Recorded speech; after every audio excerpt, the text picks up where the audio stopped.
Assalamualaikum. Jadi aku di sini mau melanjutkan video yang sebelumnya yang tentang perbedaan antara HTML dan PHP secara teori. Dan yang sekarang kita akan lebih masuk lagi di PHP dan juga HTML. Nanti aku akan menjelaskan tentang ada tag, ada atribut dan juga ada elemen. Nah, yang pertama aku akan membahas tentang tag. Tag itu apa sih? Nah, tag itu ada unit dasar yang digunakan untuk menandai awal dan juga akhir. Biasanya tuh tandanya seperti ini guys. Itu tag. Tadi ada tag pembuka dan juga tag penutup. Fungsinya ini sebagai dia tuh memberitahu browser jenis konten apa sih yang sedang dibuat. Nah, nanti akan biasanya sebagian besar tag itu akan mempunyai pasangan. Seperti kalau awalnya tuh teks seperti ini, form begini, lalu nanti di akhirnya juga ada tanda seperti ini, lalu garing atau garis miring form dan juga teks penutup seperti itu.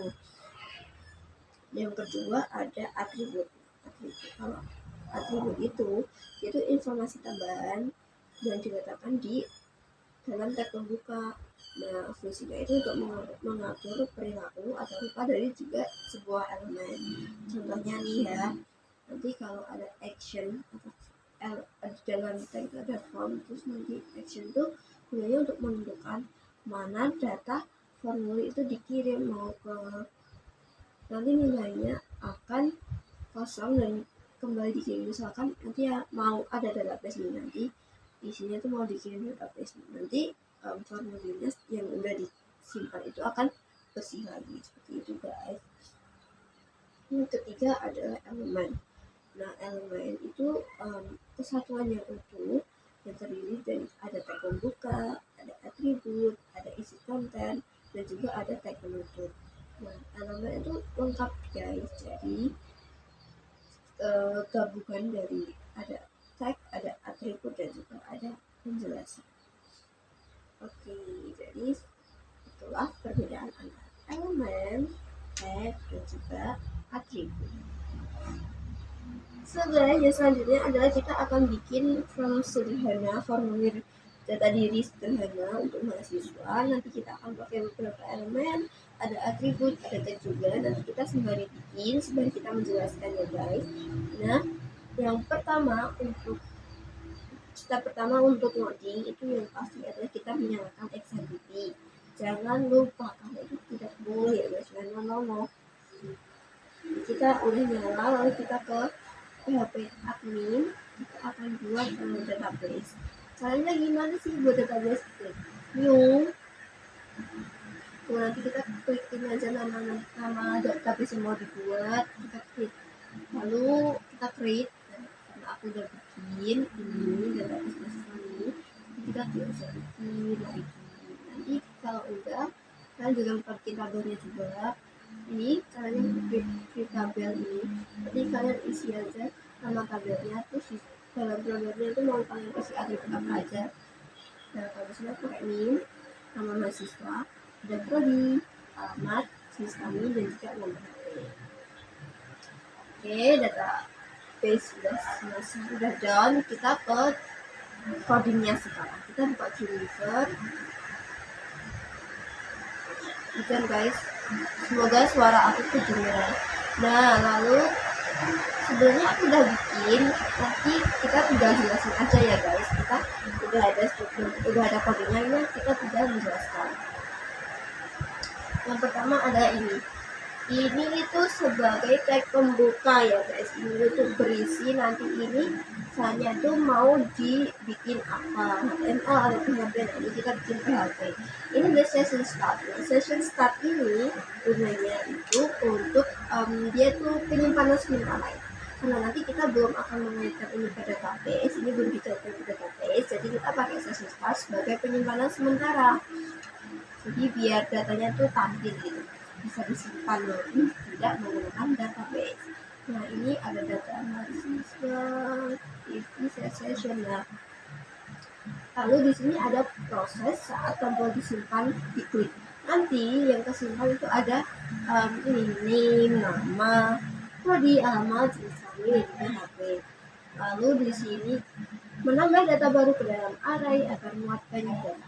Nah, ini itu kita pakai session. Session ini supaya datanya tuh bisa menumpuk gitu guys. Jadi lebih dari satu tuh bisa. Lalu nih ada tag buka ini yang membuat datanya itu bisa lebih dari satu. Lalu ini fitur untuk menghapus semua data. Ini kita akan pakai get reset. Get reset ini fungsinya untuk apa? Get reset ini untuk menghapus apabila datanya udah disimpan, itu nanti kalau diklik reset data itu akan menghapus semua data yang ada seperti itu. Nah, ini ada location hidden. Nah, ini nanti untuk penyimpanannya mau dipakai di mana. Ini ada tag penutupnya. Seperti tadi yang kita jelaskan guys, kalau tag itu ada pembuka dan juga penutup. Nah, ini kita masuk ke isinya. Nah, di sini ada title input data mahasiswa. Itu apa sih? Title itu seperti yang udah kita jelaskan sebelumnya. Title itu untuk judul, jadi nanti di atas tuh ada kayak judulnya ini input data mahasiswa. Lalu kita ke style ini body table. Body itu untuk apa? Body itu untuk mengatur ada font, ada marginnya, ada jenis-jenis font yang dipakai seperti itu. Lalu ada tabel. Tabel ini untuk mengatur garisnya guys. Jadi border itu ada border color, ada garis, terus ada margin juga. Lalu ada tabel THTD. Tabel THTD itu untuk membuat sebuah tabel. Itu lalu ada row itu untuk ininya. Lalu ada label, ini ada button reset. Nah, ini untuk menambahkan button reset seperti itu. Button reset ada color, ini ada warnanya, nanti kasih warna apa, nanti ada decorationnya, ada margin seperti itu. Lalu kita ke body, seperti yang kita jelaskan sebelumnya, kalau body itu untuk isi. Jadi untuk isi dari coding nanti perintahnya itu seperti apa. Ini ada ini tuh namanya elemen guys. Ini ada atribut di sini, nanti ini ada isinya, ada deskripsinya, ada informasi tambahan, lalu di sini ada tag juga, tag pembuka di sini, tag penutup di sini, seperti itu. Ini input data mahasiswa nanti sebagai judul di atas guys. Input data mahasiswa seperti itu. Nah, ini ada div class. Div itu untuk ya seperti itu. Lalu from action ini nanti itu mau dikirimnya tuh di mana gitu. Div class itu untuk tujuan lokasi pengiriman gitu. Nanti kalau udah diklik itu akan tersimpan di mana seperti itu. Nah, ini ada div class row ini buat mengatur tabelnya. Nanti row itu apa ya, deret ya guys ya. Nah, ini ada nomor induk mahasiswa, labelnya tuh kita pakai label buat nama induk mahasiswa. Nah, tapi nanti kita pakai tipe data text, jadi bisa masukkan pakai teks itu, kotakan itu namanya teks ya guys. Lalu name-nya name, jadi nanti kita di formulirnya itu akan kasih nama tuh name gitu aja. Nah, lalu yang sini sama di class row, tapi ini kita pakai nama mahasiswa, fungsinya sama, pakai teks juga nanti sama, tapi namanya kita cuma pakai nama seperti itu aja. Lalu di sini sama juga ada prodi. Nah, yang di prodi ini yang dibedakan adalah kita pakai element slash name. Ya, slash name itu nanti kita bisa memilih gitu guys. Jadi ada pilihan yang lebih dari satu. Nah, untuk optionnya, option value ini untuk pilihannya kita tuh pakai informatika, ada juga sistem informasi, nanti kalau mungkin bisa ditambah juga bisa dibawa. Oke, lalu yang selanjutnya ini sama pakai alamat. Nah, kalau alamat ini kita pakai text area ini, text area. Text area itu gunanya untuk jadi dia tuh bisa memasukkan kalimat yang lebih banyak, lebih panjang itu bisa ya guys. Kita pakai text area. Nah lalu selanjutnya kita pakai ini div cost yang masih sama, kita pakai jenis kelamin. Nah di sini yang di jenis kelamin itu kok ada input type radio. Radio itu apa sih? Apakah ada suaranya? Bukan ya. Jadi radio itu kalau kalian pernah isi formulir itu ada buletan, nanti bisa dicentang. Itu namanya radio. Nanti kan ada bulat laki-laki, ada yang perempuan. Jadi kita bisa centang sesuai dengan jenis kelamin kalian masing-masing. Seperti itu. Lalu di sini ada nomor HP ya, sama kita pakai teks. Di sini namanya ada HP seperti itu.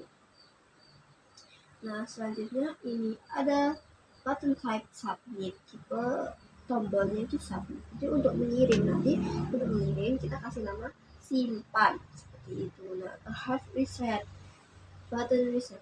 Ini untuk mereset formulirnya lagi. Ini akan ada button reset. Nanti kalau kita klik button reset bakal ada notifikasi seperti ini, hapus semua data di tabel itu pertanyaan. Jadi kalau tinggal menyetujui itu. Oke, kita akan sampai ke tabel bawahnya. Jadi tabel itu TR itu buat tabel ya. Kita bakal isi tabel dengan nomor, NIM, nama mahasiswa, prodi, alamat, jenis kelamin, dan nomor HP seperti itu. Nanti jadi data yang udah dimasukkan nanti akan masuk ke tabel yang di bawah dengan format seperti ini, nomor, NIM, nama mahasiswa, prodi, alamat, jenis kelamin, nomor HP. Nanti akan udah guys. Oke, lalu kita ke sini, T-body. Nah, ini untuk tabel bawahnya, ini kan ada penjelasan menampilkan data dari sistem jika tidak masuk. Jadi kalau tabelnya udah diisi lewat formulir di atas, nanti tabelnya itu akan menampilkan seperti nomor itu nomor ya guys, 1, 2, 3 urutan seperti itu. Lalu di sini TD tabelnya itu ada data NIM, ada nama, prodi, alamat, jenis kelamin, dan juga HP, nomor HP ya guys. Tapi if ini else, tapi tampilan awal jika data masih kosong penjelasannya, tapi kalau datanya belum diisi, belum ada database, belum ada formulir yang disimpan yang masuk, nanti tabelnya akan berisi seperti ini, isi data kelompok kalian, isi data kelompok kalian, isi data kelompok kalian, bla bla bla. Nah itu untuk tampilan kosongnya seperti itu guys. Oke, lalu untuk tabel bodinya, itu tabel body ya guys.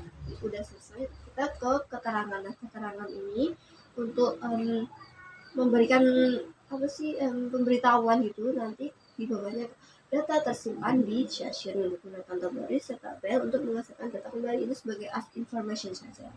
Lalu di sini ada body penutup dan juga ada penutup HTML. So guys, itu aja dulu penjelasan tentang pembuatan formulir sederhana mahasiswa melalui dalam PHP. Jadi untuk mengaitkannya ke database, caranya adalah tunggu video selanjutnya ya guys ya. Karena di sini kita akan membahas tentang membuatnya dulu. Untuk menyambungkan ke database, kita akan ke next video. Udah cukup guys. Assalamualaikum.